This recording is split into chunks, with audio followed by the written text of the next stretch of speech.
Right now, while you are watching this, the plastic card in your wallet is doing something to your brain that you cannot feel.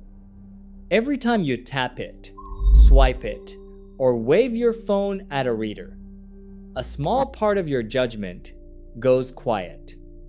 Studies measured it. People spend up to 100% more when they pay with a card instead of cash. That is not a typo. The same person buying the same thing will pay nearly double when the money is invisible. The Japanese built a system over 100 years ago that makes overspending almost physically impossible. It forces you to save 30% of your money before you are allowed to touch a single yen of it. The banks have known about this since at least the 1960s. And when credit cards arrived, they made very sure you would forget it ever existed. After the last video, so many of you asked me the same thing. You said, "Kenji, the saving advice is good, but where does the money go before I waste it? How do I stop the leak before it starts?" I heard every one of you. And the answer is not an app. It is not a budget spreadsheet that you abandon in 3 weeks. It is a physical system. Simple enough that my grandmother used it with a steady hand and a tin box. And powerful enough that it survived a world war, a currency collapse, and 30 years of deflation that wiped out everything else. Let me show you what you are losing first, because the number is going to make you a little angry. The average household carries around $6,000 in revolving credit card debt. At today's interest rates, somewhere near 22%. That debt alone bleeds about $1,300 a year in interest. Pure interest. You get nothing for it. No food, no shelter, no memory, no vacation. It is a fee you pay for the privilege of having spent money you did not have. Now add the invisible spending. If paying by card makes you spend even 15% more on the things you would have bought anyway, and the average family spends around $60,000 a year, that is $9,000 leaking out of your life every single year. Money that vanished, not because you decided to spend it, but because the system was designed so you would not notice. Over 10 years, with the interest and the invisible spending stacked together, you are looking at 6 figures. A house deposit, a child's education, a retirement you will never get back. And almost none of it felt like a decision. So let me take you to where this began. Not to a bank, not to a finance seminar, to a kitchen table in Japan in the year 1904. There was a woman named Hani Motoko. She was the first female journalist in Japan. And in 1904, she published something in a women's magazine that should have been forgotten in a season, and instead changed how an entire nation handled money for the next century. She called it the Kakeibo. The word simply means household ledger. But Hani Motoko's version was not just a record of what you spent. It was built around a single idea that the modern financial world has spent billions of dollars trying to make you forget. The idea was this: you decide where your money goes before it arrives, not after. You save first. You spend what is left. never the other way around. Now, the Kakibo was the book, the brain of the system, but the body of it, the part that actually moved the money, was the envelopes. And this is the piece that got buried. Here is how it worked in a real Japanese home for most of the 20th century. On the day the household money came in, the woman of the house, because in that era, she was almost always the finance minister of the family, would sit down at the table before she paid for anything. Before she bought a grain of rice, she would take the cash and divide it into physical envelopes.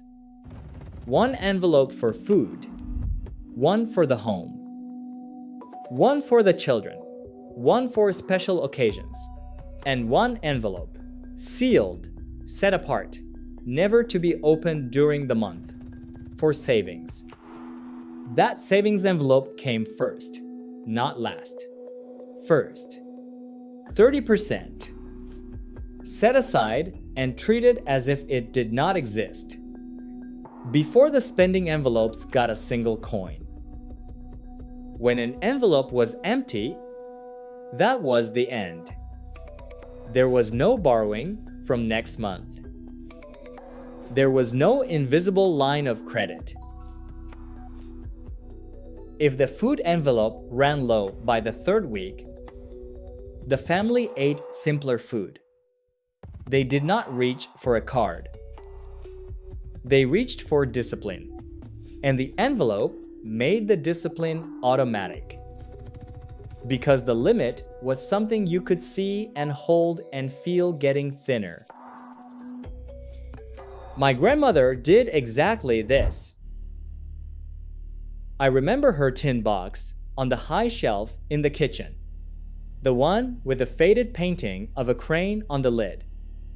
Inside were the envelopes, soft at the corners, from years of handling. She never raised her voice about money. She never panicked at the end of a month. She did not need to, because the decisions had already been made on the first day, when her mind was calm and the money was whole. The envelope did the worrying, so she did not have to. By the time she passed, that quiet woman who never earned a large wage in her life had saved enough to put 2 grandchildren through university. She had no investment account. She had no financial advisor. She had a tin box and a rule she never broke. And here is the part that matters. She was not unusual. She was typical.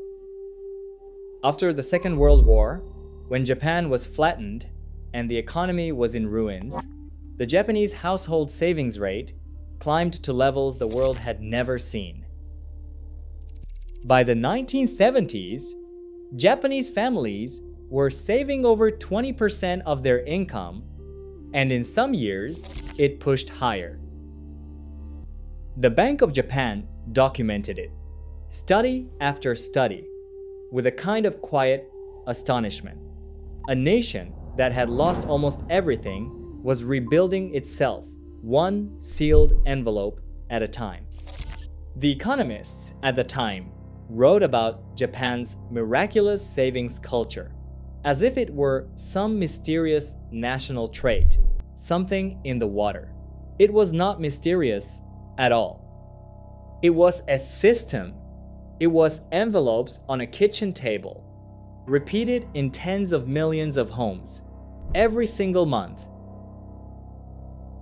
And this is not only a Japanese idea, which is exactly why it works. The principle is older than Japan and shows up everywhere. Thrift was a matter of survival. In Edo period Japan, the merchant families of Osaka, the ones who built fortunes that lasted generations, lived by a code they called bunsan, the splitting and apportioning of money into fixed purposes before it could be spent freely. Centuries before that, ordinary households across the world were doing versions of the same thing. In Britain and America, working families used the very same envelope method straight through the early 20th century.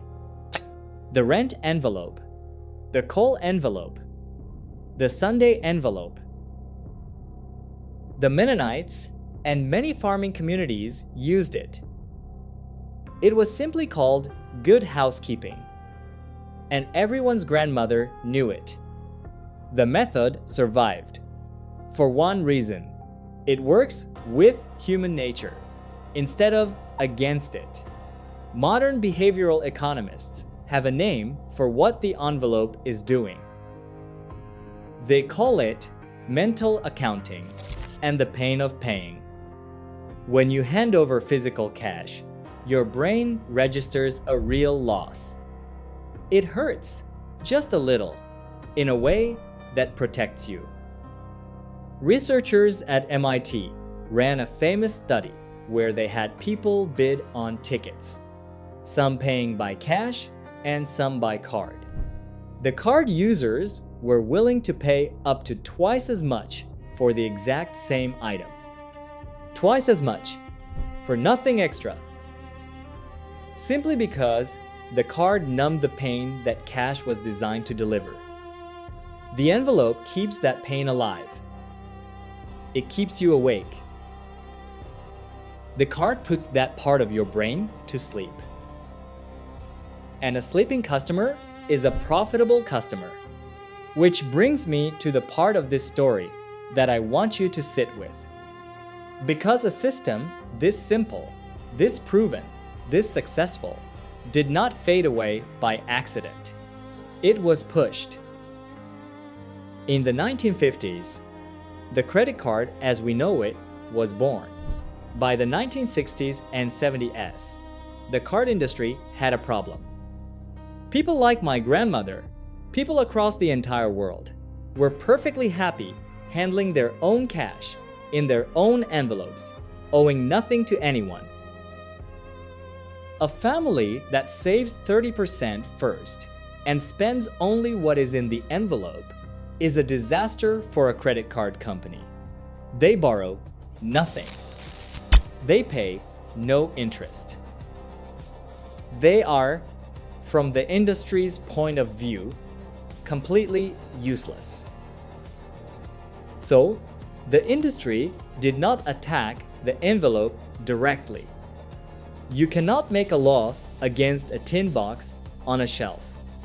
Instead, they did something far more clever. They rebranded cash itself as a problem.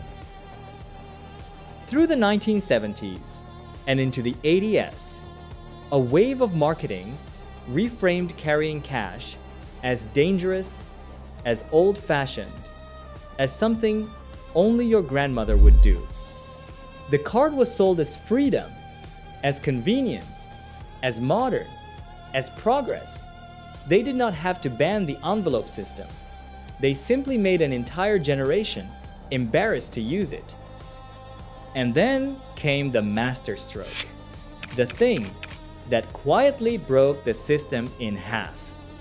Rewards, cash back, points, miles. The industry began paying you a small percentage to use the card instead of cash. Now think about what that actually did. It put a price on your judgment. It paid you 1 or 2% to switch off the part of your brain that feels the pain of paying, the exact part the envelope was built to protect. The card companies were not being generous. They had run the numbers. They knew that a customer chasing 2% in points would spend far more than 2% extra by paying invisibly. They were paying you a small bribe to lose a large amount, and they were making the difference. The rewards card is the single most profitable trap ever sold to the middle class, and it was sold to you as a gift. The money involved is almost beyond imagining. The credit card industry in the United States alone collects well over $100 billion a year in interest and fees. Over 100 billion. Every year, drawn quietly out of households, most of whom believe they are using their cards wisely. The merchant fees, the interest, the late charges, the foreign transaction fees, all of it rests on one simple foundation. You spending money you cannot see, and feeling nothing while you do it. The envelope, that soft-cornered paper envelope with a crane painted on the box, is the one thing standing between that industry and your wallet. So of course, they made sure you forgot it. The people who wrote the story about money being modern and cash being primitive were the same people selling you the cards. That was never a coincidence. It was the whole plan. Now, if you are sitting there thinking this only works in some old world of all cash living, that it cannot possibly apply to you with your direct deposit and your online bills and your subscriptions, stay with me. Because this next part is built specifically for the life you actually live today in a world of cards and apps. The envelope did not die. It adapts. And I am going to show you exactly how. Here is the system. Step by step, the way I run it myself and the way I have taught it to people who swore they could never save a yen.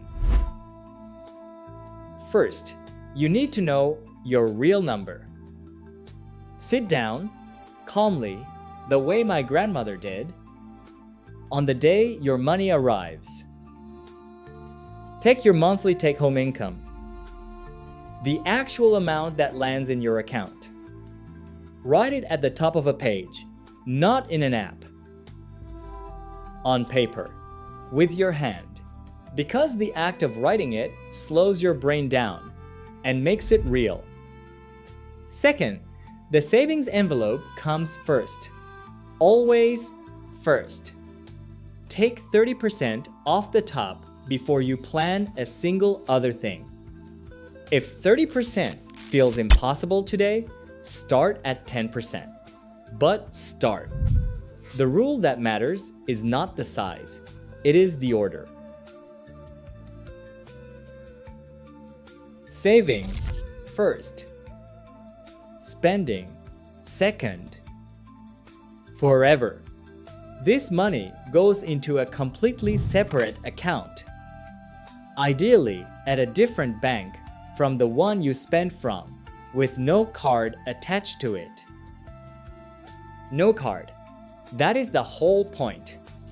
You are rebuilding the sealed envelope, an account you cannot tap, cannot swipe, cannot reach in a weak moment. Many banks will let you set up an automatic transfer for the day after payday. Set it and let the machine be disciplined, so you do not have to be. Third, build your spending envelopes. Take what is left and divide it into categories, the same ones my grandmother used. Update it for your life. Food, home and bills. Transport, family. And one envelope I want you to take seriously. A small one for joy. For the coffee, the small treat, the thing that makes the discipline survivable. A system that allows no joy gets abandoned in a month. You can do this with real physical envelopes and real cash. And if you can, I genuinely recommend trying it for 1 month, because feeling the cash leave your hand will teach you more than I ever could. But if your life runs on cards, you do the same thing digitally. Many banks now let you create sub-accounts, or spaces. Little digital envelopes, each with its own balance. Some prepaid card systems let you load a fixed amount per category. You move the month's amount into each envelope on day 1. And when an envelope is empty, you stop. That is the iron rule that the credit card erased and that you are now putting back. When it is empty, you stop. You do not borrow from next month. You do not reach for the card with the points. Fourth, the kakebo. At the end of the month, you sit down again and you write down where it actually went. Not to punish yourself, to see clearly. Hani Motoko built 4 simple questions into her system over a century ago, and they still cut to the bone. How much money do you have? How much would you like to save?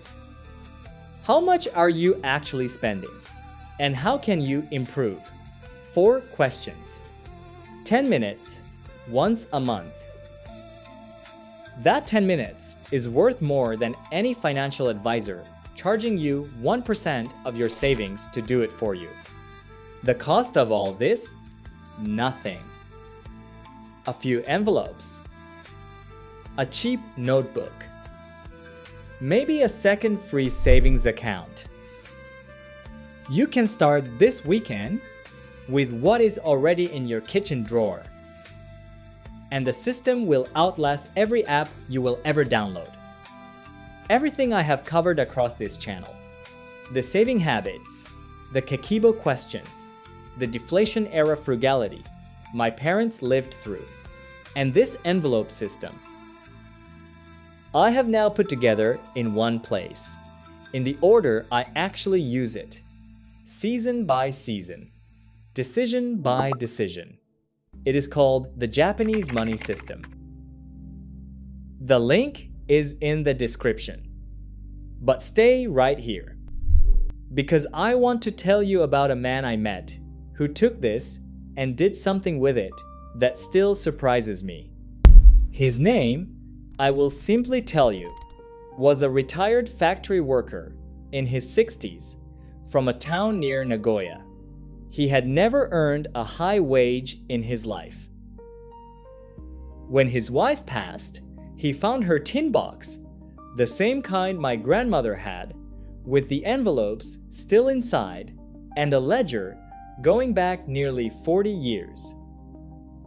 He sat at the table and read what she had done, month after month, quietly, without ever telling him the full picture.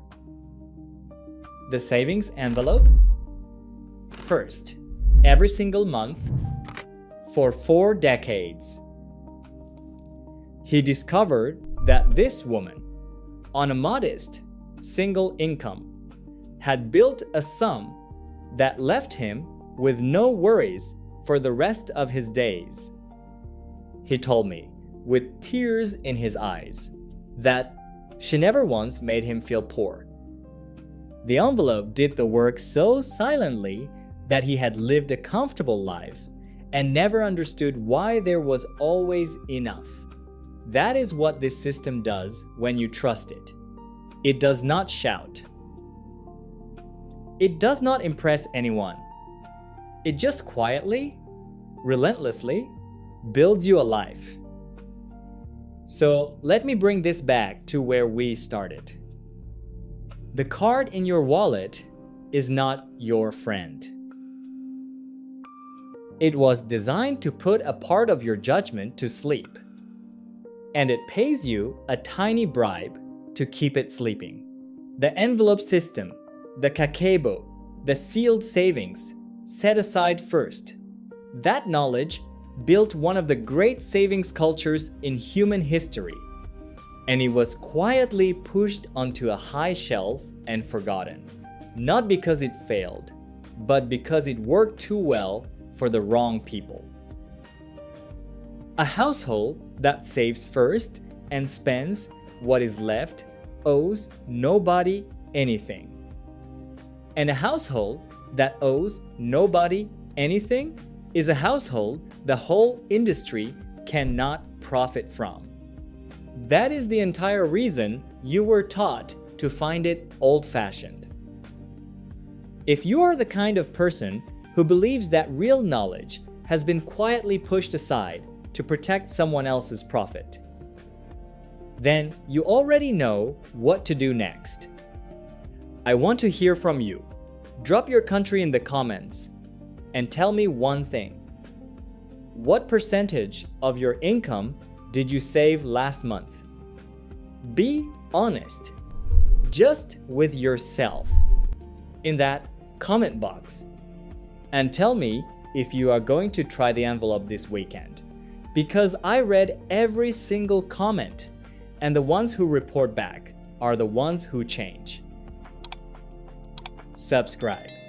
Not for me, but for what comes next.